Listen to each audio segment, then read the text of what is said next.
Baik, terima kasih atas kesempatannya.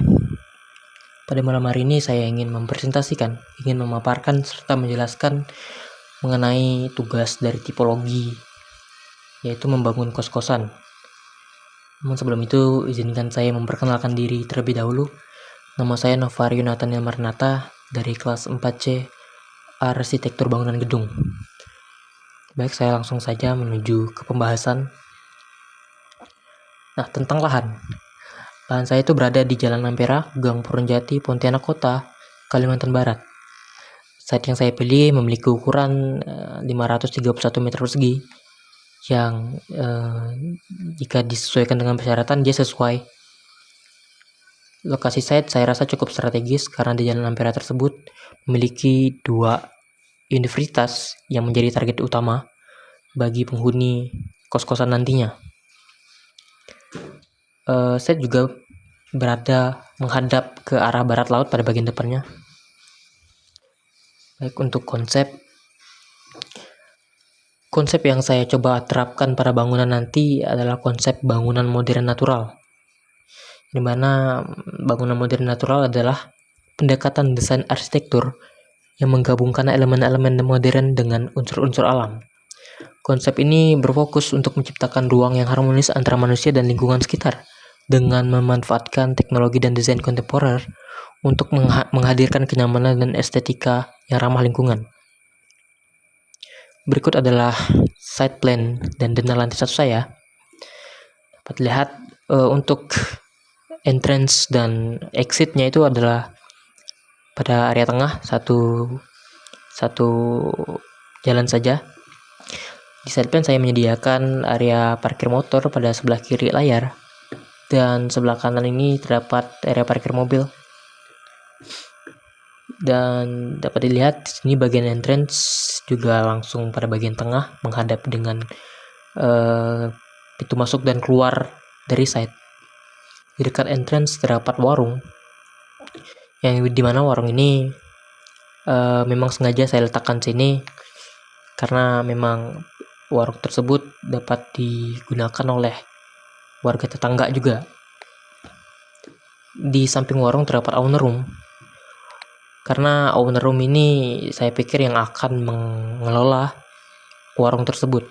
Jadi dia diletakkan di dekat warung agar dapat mudah mengelolanya.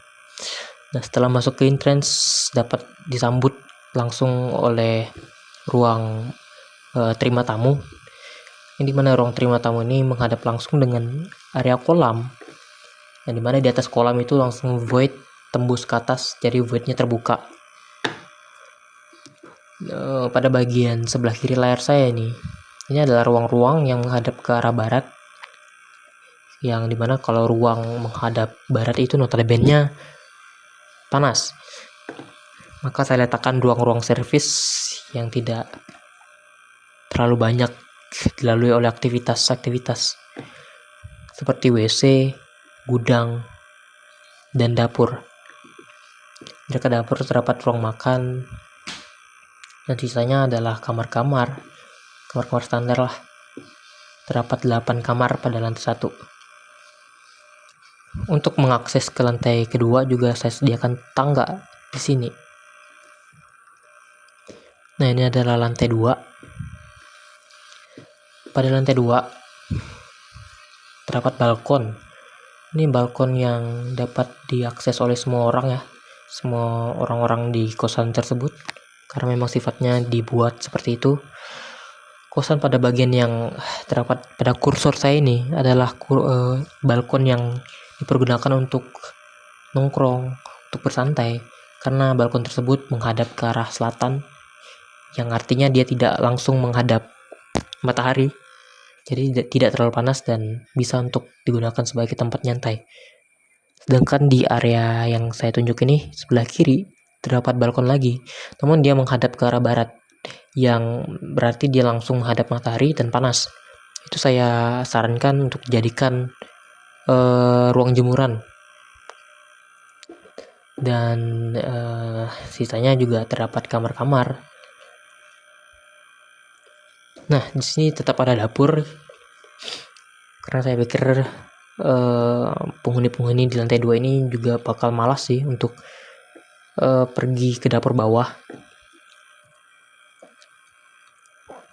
Nah, lantai 3 ini, di lantai 3 masih terdapat void ya, karena voidnya itu tembus sampai ke atas, bahkan atapnya juga tembus, jadi voidnya itu benar-benar terbuka dan langsung menghadap ke kolam ya voidnya. Juga masih terdapat balkon sini, balkon nyantai, tapi dia tidak sebesar seperti di lantai 2 karena dia terpotong dengan area tangga yang dapat mengakses langsung ke bagian tandon. Jadi tangga ini mengarah ke area tandon.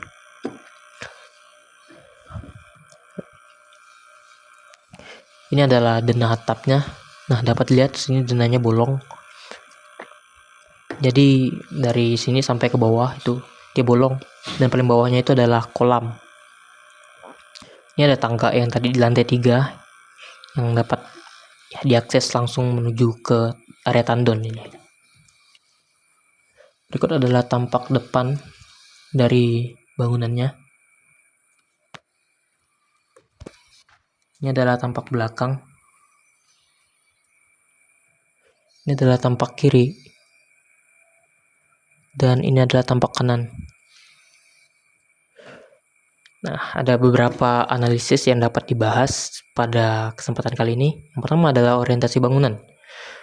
Pada kasus kali ini, hal yang sangat berpengaruh pada orientasi bangunan itu adalah matahari. Yang dimana pada saat matahari terbit, pada sisi depan agak ke kiri bangunan, dan terbenam pada sisi belakang agak ke kanan bangunan.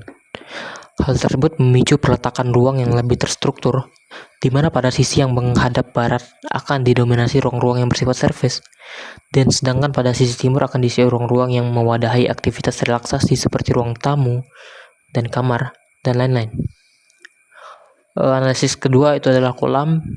Kolam berada tepat di bawah void terbuka hingga pencahayaan dari atas dapat langsung jatuh ke arah kolam tersebut. Kolam tersebut membuat identitas bangunan semakin kental dengan konsepnya. Kontribusinya tentu sangat berpengaruh terhadap keindahan bagian dalam bangunan. Suasana yang akan terasa semakin sejuk membuat penghuni betah dan menikmati suasana. Untuk analisis ketiga itu adalah menganalisis void terbuka. Nah, void dibuat tentu memiliki alasan tertentu. Pada bangunan ini, void ini dibuat untuk memperkental natural di sekitar modernisme desain bangunan. Hadirnya memberikan pengalaman yang interaktif terhadap kondisi natural bagi para penghuni. Hal tersebut tentunya membawa kesan positif, lega dan tidak sumpek, walau bangunan terbilang cukup sempit. Selain hal-hal yang disebutkan di atas, void tersebut memiliki berbagai hal yang terkesan baik pada bangunan, dari pencahayaan alami, pengawaan alami, dan lain-lain yang akan dibahas nantinya. Nah, analisis keempat itu adalah pencahayaan alami. Pencahayaan alami dibangun tentu sangat dimaksimalkan pada bangunan, maka dari itu penggunaan material kaca juga diperbanyak agar mempermudah sirkulasi matahari masuk. Terdapat dua sumber utama cahaya, yaitu yang berasal langsung dari luar, dan juga ada yang berasal dari void. Untuk cahaya yang masuk langsung dari luar akan dimaksimalkan masuk dari arah utara dan selatan, sehingga tidak langsung memperoleh sinar matahari langsung. Sedangkan yang berasal dari void berguna untuk menyinari bagian sekitarnya, seperti selasar dan kamar, yang dimana ruang tersebut akan memperoleh bias cahaya yang tidak langsung ya sifatnya. Kelima itu analisisnya adalah vegetasi. Vegetasi ini mengambil peran yang besar dalam bangunan ya. Yang pertama, dia berfungsi sebagai sunshade alami pada bangunan, mengingat penggunaan material kaca yang begitu banyak, sehingga sunshade diperlukan dengan menggunakan tumbuhan hias rambat dan diterapkan secara vertikal sampai ke atas. Selain itu, tentunya tanaman menjadi penghias, pengindah, bahkan pengasri suasana bangunan yang mencoba memegang teguh konsep modern naturalnya. Vegetasi tersebut diterapkan pada area kolam, area sideline agar penghuni merasakan pengalaman interaktif terhadap alam. Yang keenam adalah desain atap. Desain atap pada bangunan dibuat perisai yang mengelilingi bangunan dan bolong pada tengahnya. Nah, ini bolong pada bagian tengah tersebut tentu karena berhubungan dengan area terbuka di dalam bangunan, sehingga secara pengawaan dan pencahayaan juga begitu alami. Selain itu, bolong tersebut juga dibuat untuk menyalurkan air ke dalam bangunan dan memasuk kolam yang berada di bawah void tersebut. Analisis ketujuh adalah curah hujan. Iklim pada site tentu memiliki intensitas curah hujan yang cukup tinggi. Perlakuan khusus terhadap hal tersebut adalah dengan atap yang bolong atau void yang terbuka langsung di atas kolam. Air hujan tersebut nantinya akan diseluruhkan ke kolam dan menjadi pemasok utama pada kolam.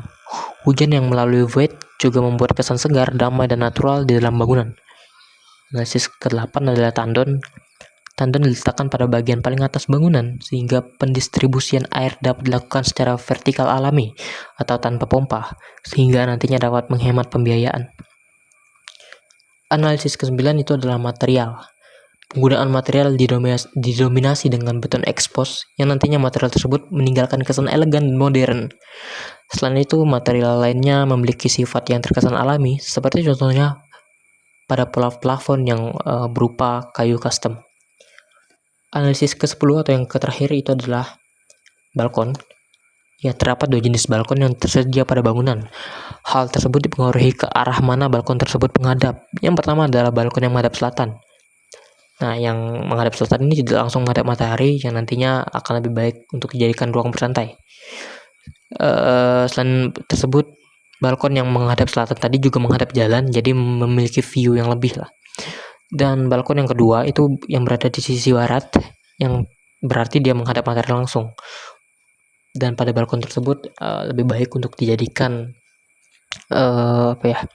dijadikan ruang jemuran. Baik, mungkin itu saja penjelasan dari analisis saya.